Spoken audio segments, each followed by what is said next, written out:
World hypertension day के अवसर पर हमारे साथ हैं डॉक्टर सुरेंद्र सिंह राठौर जोधपुर से। स्वागत है डॉक्टर सुरेंद्र सिंह राठौर। मेरा पहला सवाल आपसे है, कौन से शुरुआती संकेत बताते हैं कि बीपी किडनी को प्रभावित कर रहा है? देखिए, हाइपरटेंशन को हिंदी में उक्त रक्तचाप या सामान्य भाषा में बीपी हो जाना बोलते हैं। तो हमारे ब्लड प्रेशर जो है, ब्लड वेसल जो ब्लड फ्लो करता है उसको हार्ट एक पंप करके थ्रू प्रेशर उसको वो पूरी बॉडी में सर्कुलेट कर पाता है। यदि हार्ट पंप करता है तो ब्लड स्पीड से या प्रेशर से आगे आर्टरीज में मूव करता है, उसी प्रेशर को मेजर करते हैं तो हाइपरटेंशन बोलते हैं। तो जितना ज्यादा ब्लड प्रेशर बढ़ता जाएगा उतना ही आर्टरीज में हार्ट में लोड बढ़ता जाएगा। तो इसलिए एक बहुत लंबे अंतराल पे बहुत लोगों में स्टडी करके देखा गया है कि 140/90 तक का ब्लड प्रेशर एक्सेप्टेबल है।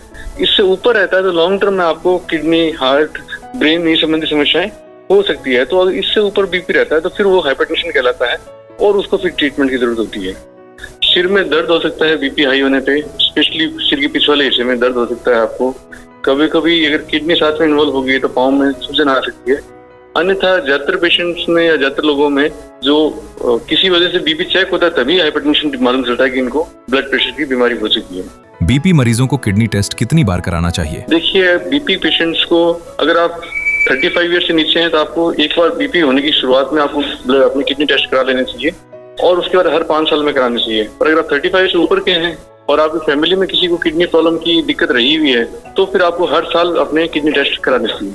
क्या हाइपरटेंशन पूरी तरह से ठीक या खत्म किया जा सकता है?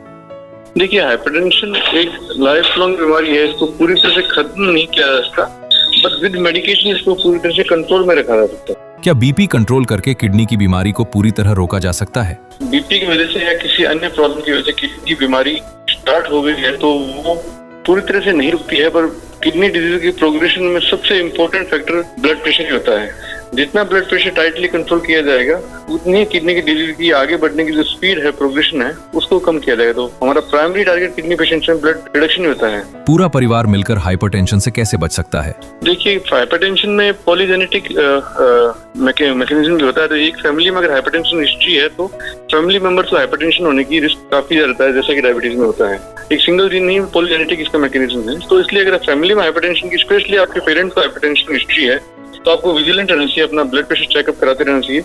और हाइपरटेंशन अगर फैमिली में है तो फैमिली सपोर्ट भी काफी जरूरी है कि फैमिली में सबको बैलेंस डाइट लेनी चाहिए। अगर फैमिली के बाकी लोग जंक फूड खाएंगे तो हाइपरटेंशन पेशेंट का भी मन करेगा जंक फूड का।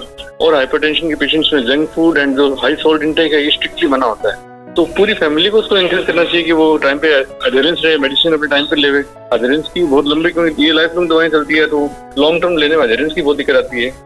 उनको एनकरेज करना चाहिए। फैमिली पेशेंट्स को एक्सरसाइज करने के लिए उनको एनकरेज करना चाहिए और उस फैमिली को अपनी डाइट की हैबिट सुधारनी चाहिए। बीपी मरीजों को किडनी टेस्ट कितनी बार कराना चाहिए? देखिए, बीपी पेशेंट्स को अगर आप 35 ईयर से नीचे हैं तो आपको एक बार बीपी होने की शुरुआत में आपको अपनी किडनी टेस्ट करा लेना चाहिए और उसके बाद हर 5 साल में करानी चाहिए। और अगर आप 35 से ऊपर के हैं और आपकी फैमिली में किसी को किडनी प्रॉब्लम की दिक्कत रही हुई है तो फिर आपको हर साल अपने किडनी टेस्ट करानी चाहिए।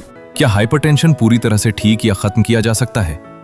देखिए, हाइपरटेंशन एक लाइफ लॉन्ग बीमारी है, इसको पूरी तरह से खत्म नहीं किया जा सकता, बट विद मेडिकेशन इसको पूरी तरह से कंट्रोल में रखा जा सकता है। क्या बीपी कंट्रोल करके किडनी की बीमारी को पूरी तरह रोका जा सकता है? बीपी की वजह से या किसी अन्य प्रॉब्लम की वजह से किडनी की बीमारी स्टार्ट हो गई है तो वो पूरी तरह से नहीं रुकती है, पर किडनी डिजीज की प्रोग्रेशन में सबसे इम्पोर्टेंट फैक्टर ब्लड प्रेशर ही होता है। जितना ब्लड प्रेशर टाइटली कंट्रोल किया जाएगा उतनी किडनी की डिजीज की आगे बढ़ने की जो स्पीड है, प्रोग्रेशन है, उसको कम किया जाएगा। तो हमारा प्राइमरी टारगेट किडनी पेशेंट्स में ब्लड रिडक्शन ही होता है। पूरा परिवार मिलकर हाइपरटेंशन से कैसे बच सकता है? देखिए, हाइपरटेंशन में पॉलीजेनेटिक मैकेनिज्म भी होता है। तो एक फैमिली में अगर हाइपरटेंशन हिस्ट्री है तो फैमिली मेंबर्स को हाइपरटेंशन होने की रिस्क काफी ज्यादा रहता है, जैसा कि डायबिटीज में होता है। एक सिंगल जीन नहीं, पॉलीजेनेटिक इसका मैकेनिज्म है। तो इसलिए अगर फैमिली में हाइपरटेंशन की, स्पेशली आपके पेरेंट्स को हाइपरटेंशन हिस्ट्री है तो आपको विजिलेंट रहना चाहिए, अपना ब्लड प्रेशर चेकअप कराते रहना चाहिए। और हाइपरटेंशन अगर फैमिली में है तो फैमिली सपोर्ट भी काफी जरूरी है कि फैमिली में सबको बैलेंस डाइट लेनी चाहिए। अगर फैमिली के बाकी लोग जंक फूड खाएंगे तो हाइपरटेंशन पेशेंट का भी मन करेगा जंक फूड का। और हाइपरटेंशन के पेशेंट्स में जंक फूड एंड जो हाई सॉल्ट इंटेक है ये स्ट्रिक्टली मना होता है। तो पूरी फैमिली को उसको एनकरेज करना चाहिए कि वो टाइम पे अडेरेंस रहे, मेडिसिन अपने टाइम पे लेवे। अडेरेंस की बहुत लंबी, क्योंकि ये लाइफ लॉन्ग दवाएं चलती है तो लॉन्ग टर्म लेने में अडेरेंस की बहुत दिक्कत आती है। उनको एनकरेज करना चाहिए। फैमिली पेशेंट्स को एक्सरसाइज करने के लिए उनको एनकरेज करना चाहिए और उस फैमिली को अपनी डाइट की हैबिट सुधारनी चाहिए।